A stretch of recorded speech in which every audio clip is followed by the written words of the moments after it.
on that. Campaigning is on in full swing in Tamil Nadu. Also, BJP on Sunday announced the second list of candidates for 4 states assembly polls.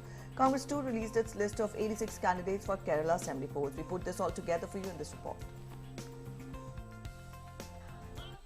Election campaign has intensified in poll-bound states of Tamil Nadu, Puducherry, Kerala, Assam and West Bengal. The BJP on Sunday announced second list of candidates for 4 states going for polls. In Kerala, the party will contest in 115 seats out of 140 and declared names for 112 seats. It has left 25 seats for 4 alliance parties. Metroman E. Sridharan will contest from Palakkad Assembly constituency. Rajya Sabha MP K.J. Alphonse will be the BJP candidate from Kanjirapalli Assembly. In Kerala, the Bharatiya Janata Party, we have an alliance with 4 parties. BJP will be contesting in 115 seats.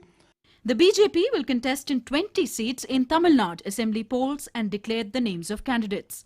In West Bengal, assembly elections will be conducted in 8 phases. BJP announced 27 names for the polls for the 3rd phase, while 36 names for the 4th phase. BJP leader Babul Supriyo will contest from Toliganj, while Lokit Chatterjee will be fighting the assembly polls from Chinsura. The party has fielded Rajya Sabha member Swapan Das Gupta from Tarkareshwar. The BJP has announced 17 names for the 3rd phase of Assam polls.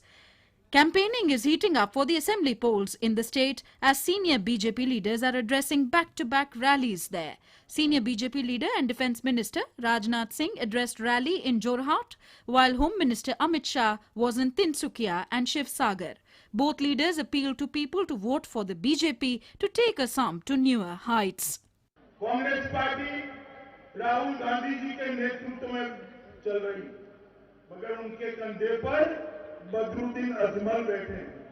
मुझे बताइए भाइयों, बदरुद्दीन अजमल जहां हो वहां घुसपैठ रुक सकती है क्या? जोर से बोलो, रुक सकती है क्या? मित्रों, कांग्रेस पार्टी को आपका दिया हुआ एक वोट बदरुद्दीन अजमल को मिले और बदरुद्दीन अजमल को मिला हुआ एक वोट आसाम को घुसपैठियों से भर देगा। आपको तय करना है कि कौन सी पार्टी चाहिए, घुसपैठ कराने वाली पार्टी चाहिए या घुसपैठियों को उखाड़ कर बाहर फेंकने वाली पार्टी। राजनीति केवल सरकार बनाने के लिए नहीं की जानी चाहिए, राजनीति की जानी चाहिए तो देश बनाने के लिए राजनीति की जानी चाहिए, समाज बनाने के लिए राजनीति की जानी चाहिए। हम जाति, पंथ, धर्म, मजहब की राजनीति नहीं करते हैं, हम राजनीति करते हैं तो इंसाफ और इंसानियत की राजनीति करते हैं, जस्टिस और ह्यूमैनिटी की पॉलिटिक्स हम करते हैं। Campaigning is also gathering pace in poll-bound southern states. In Puducherry, 4-time MLA P. Kannan joined the BJP. On the other hand, Congress is facing an internal tussle in the Union Territory. During the Puducherry Congress Election Committee meeting, some Congress workers raised the DMK flag as a mark of protest. Congress has released its list for 86 seats for Kerala Assembly polls. All the 86 candidates announced by International Congress, they are all very, very important so far as party is concerned. Tamil Nadu Congress workers expressed their displeasure against the party leadership for delay in releasing the list of candidates. The Communist Party of India has announced its list of candidates for 6 seats it is contesting in alliance with the DMK in Tamil Nadu.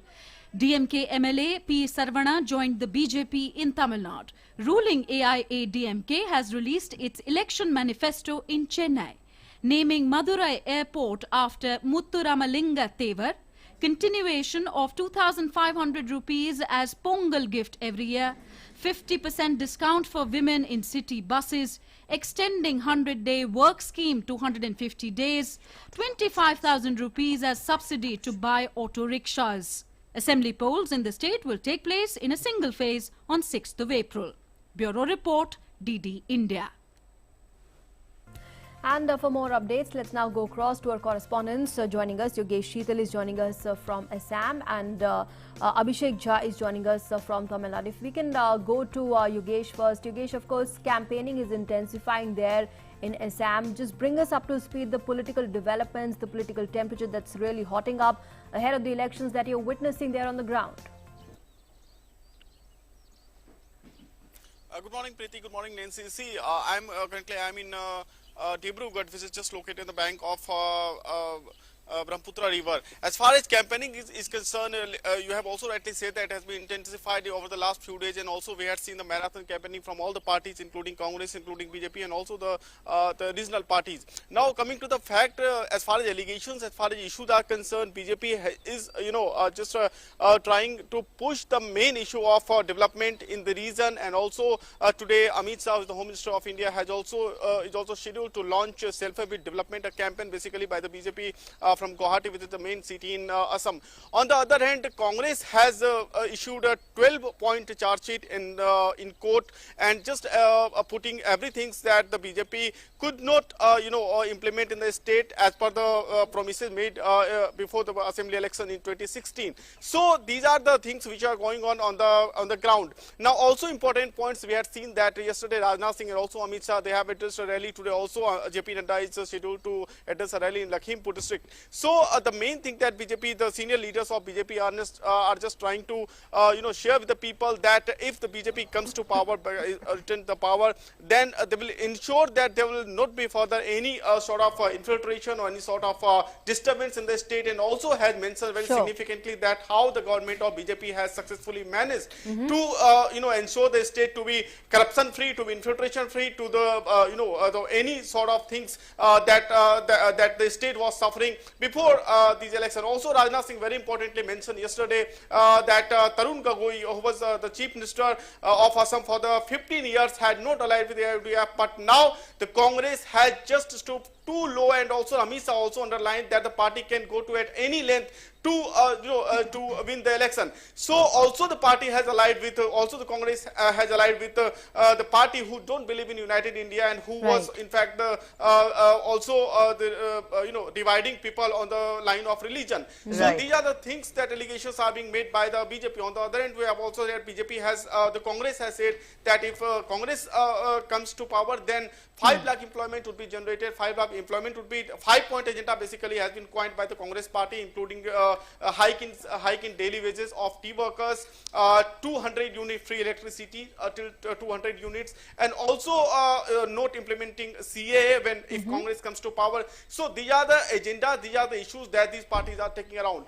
Also, importantly, now coming to different aspect, Election Commission has definitely made elaborate arrangements for all the 126 assemblies which are going to poll for the first phase also. Now, more than 1 lakh voters has been, marked as doubtful voters. Assam is the only state where the Election Commission has started this thing, and more than 1 lakh voters, around 1,08,000 voters, they have been marked as doubtful voters. And apart from that, arrangements are made, and the latest update is the BJP has released all the names of the candidates which will be contesting the election. Yeah. Sure. All right. Thank you so much, Yogesh, for joining us with those inputs. We'll come back to you again to further get how is the election fever further developing with more rallies planned. Up next, we go across to our correspondent Abhishek Jha, who's joining us from Tamil Nadu to get us more on that.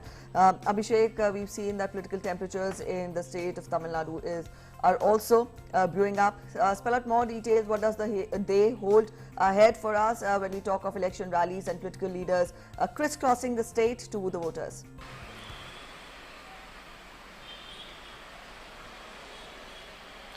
So, good morning, Preeti. Today it's going to be a big day for major parties because senior leaders from major parties are going to file their nominations.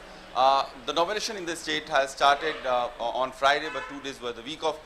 So now today, M.K. Stalin from DMK is probably going to file his seats from Kothur seats in Chennai. In Salem district, Edapadi is the place where the incumbent CM is fighting from. And today he is also going to file his nominations in the afternoon.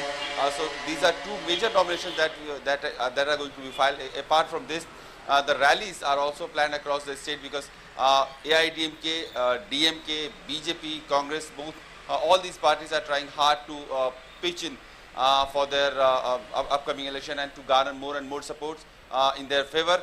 And also in other part like in Nilgiri also, we can see a close contest happening between BJP and Kamal Hassan, because South Coimbatore seat has been given to BJP in AIADMK BJP alliance, and now Kamal Hassan is also fighting from South Coimbatore seat. So overall, this interesting combination of candidates and alliances is emerging in Tamil Nadu. Okay. All right, Abhishek, also very quickly I would want you to spell out more on how do you see the election battle poised this time around. Very briefly, I would want you to bring out the prospects and highlight the prospects of various political parties in the state this time around.